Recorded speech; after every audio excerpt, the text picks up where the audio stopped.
Hey everyone, it's Courtney with We the Dreamers, and today I'm going to show you how to make a DIY macrame coaster. Alright, so here is the supplies list for the macrame coasters. You'll need 2 colors of 3mm macrame string, scissors, a brush or comb, and a large tapestry needle. All the links to what I'm using are in the video description. First, you'll want to cut 1 5-foot cord and 5 30-inch cords. If you want to do multicolored like mine, where there is a little triangle of color, you'll cut 4 of those 30-inch cords one color, or your main color, and then 1 of those 30-inch cords your secondary color. In my case, I chose natural for my main color and then linen for my secondary color. Felt like this gave it a cozy coffee vibe or something. Okay, so the first step is to take your 5-foot cord and create a mini circle with the tail at the end. So I'll show you guys how to do this.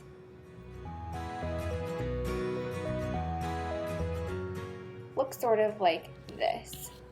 So once you have that, you're going to take one of your 30-inch cords, and I usually just start with my main color, so natural in my case, and create what's called a lark's head knot around the 5-foot cord. Make sure it's around the parts of the 5-foot cord that are overlapping.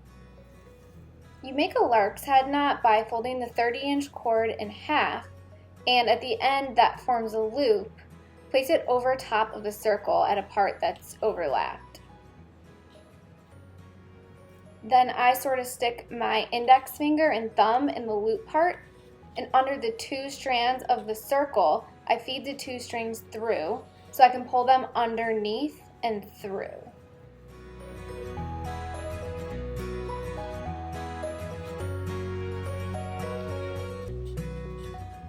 I then squish it and tighten it a little so it looks like this. And then you'll do that with the rest of the 30-inch cords. The most important part with these lark's head knots is just to make sure that they're all around the overlap part of the circle. So here's my second one. I'm just going to do the same thing, pull it through, creating this lark's head knot. Sometimes it's a little bit tough to get through there. And then I just squish those 2 little pieces together and scooch it up so it's right next to my first lark's head knot.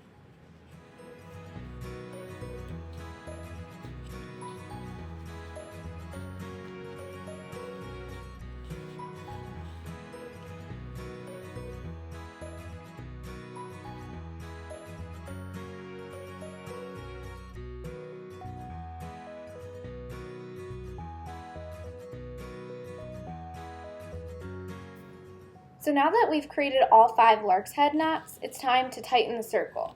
So you do this by pulling the ends of the 5-foot cord. I usually do a little bit of both ends and then just finagle the lark's head knots a little until you create a tight circle. And this will create the very center of your coaster. So just pull a little bit tighter. Doesn't have to be insanely tight, but try to make sure that it creates a pretty good circle, and then you'll be ready to start knotting. So here I just try to get organized and lay everything out, just making sure I know which strand is my holding cord. Your holding cord will be that really long tail of your 5-foot cord. So this next part is the trickiest part, but I think once you get it, it's smooth sailing. So we start with the lark's head knot to the right of where your 5-foot cord or holding cord is.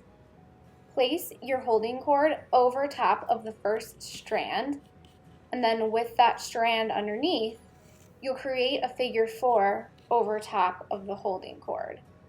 And then what you want to do is just pull that through, creating a knot of sorts, and scooch it up to reflect the same shape of your other lark's head knots.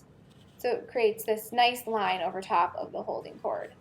And then just repeat that exact same step again. So create another knot, pull it through, and then just scooch them together so it creates a nice clean line, and that's your first step. So you'll do this for every single strand, making sure that you knot it twice. So I'll show you one more. So you take your holding cord, go over top of the next strand, you'll create a figure 4 with that other strand, and then pull through. Hold on your holding cord a little bit just to make sure you maintain the shape. Scooch it up to create that clean line, and then repeat just to secure that knot. Excuse my dry hands, I've been washing them like crazy, as I'm sure many of you have. Alright, so there you can kind of see the beginning of that little triangle. So I'm just going to move forward and do this same thing for all of my other lark's head knots.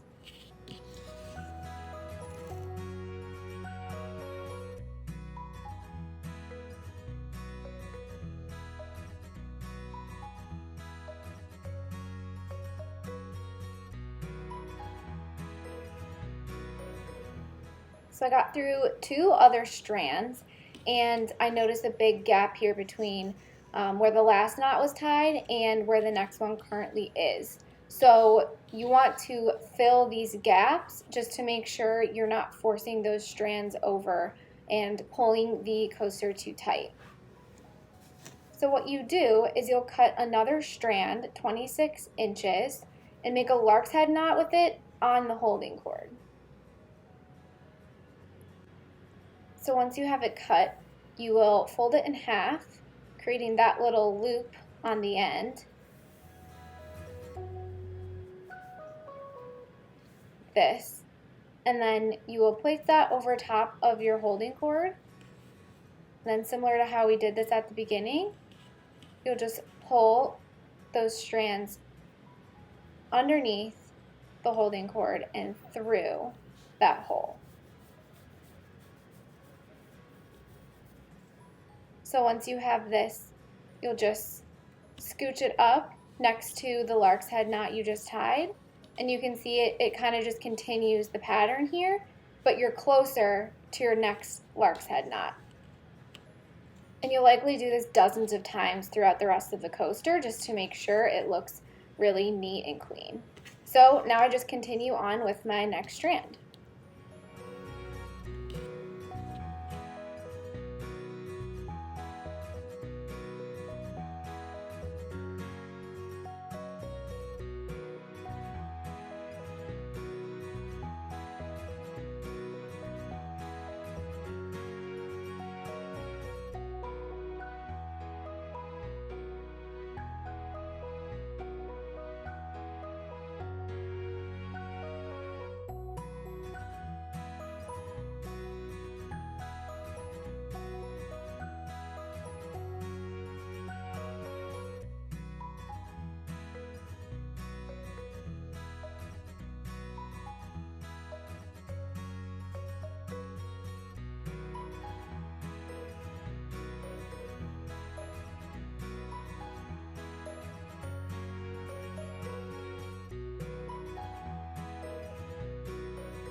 Alright, so I think I'm ready to close the coaster up.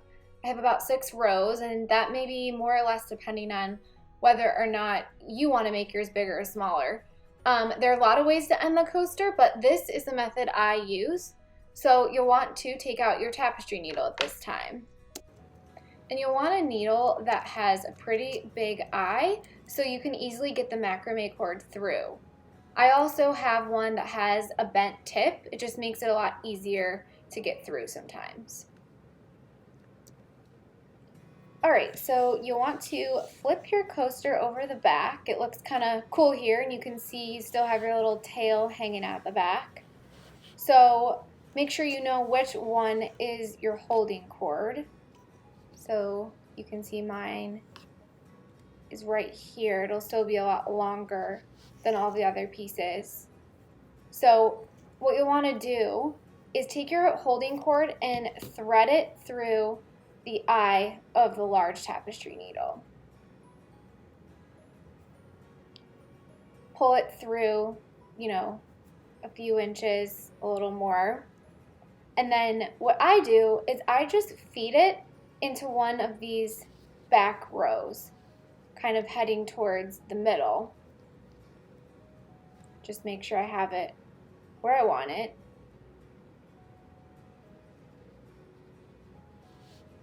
And this can be a little bit tough sometimes, so it might take a second. And the important thing is just to make sure that this is all in the back of the coaster, not showing up on the front. So pull this guy through, not too tight, but tight enough. You can kind of turn it over and see what that looks like. And then what I do is I feed it back through the row next to it and back out. So this will end up becoming, the end of this will end up becoming one of the little tassels.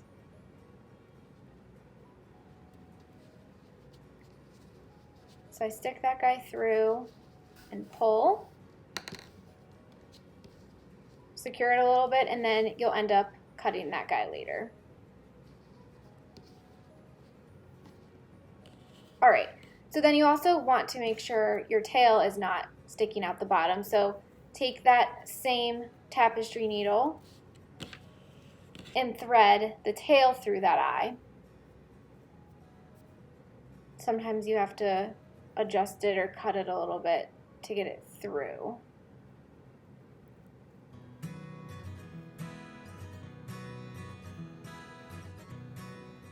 Can be a little messy sometimes, so yeah, I'm gonna have to cut this one a little bit. Just make sure you leave enough room in the tail that you have room to actually get it through. All right, let's try this. There we go. So to tuck in the tail, I just feed the tapestry needle through a couple of the other loops, making sure, like I said, it's in the back and not the front. Can kind of check. This is a little bit tougher to get through just because everything's pretty tight and secure. Takes a little bit of finagling.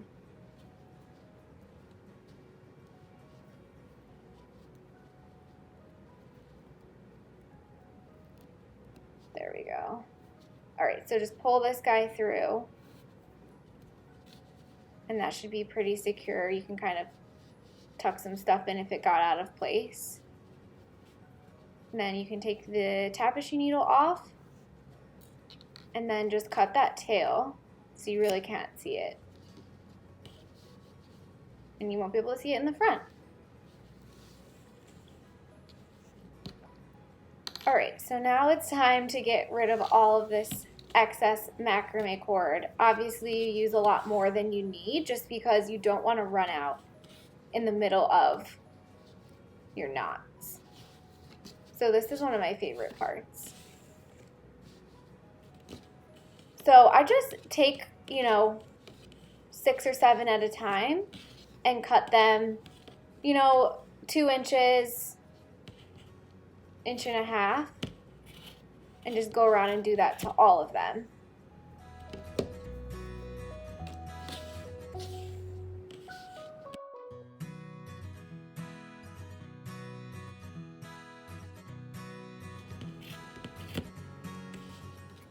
All right, so push those scraps aside, and you can always adjust and cut more later, which you'll see I do.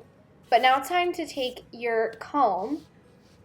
So I actually got a dog and cat pet comb on Amazon, and you'll just brush out the little threads that are twisted. So just do this gently, try not to snag any of the knots.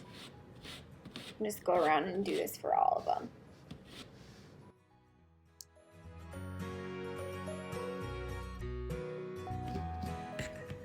All right. So So almost done. Mine are a little bit long and some of them are uneven, so I'll just go through and kind of trim it up.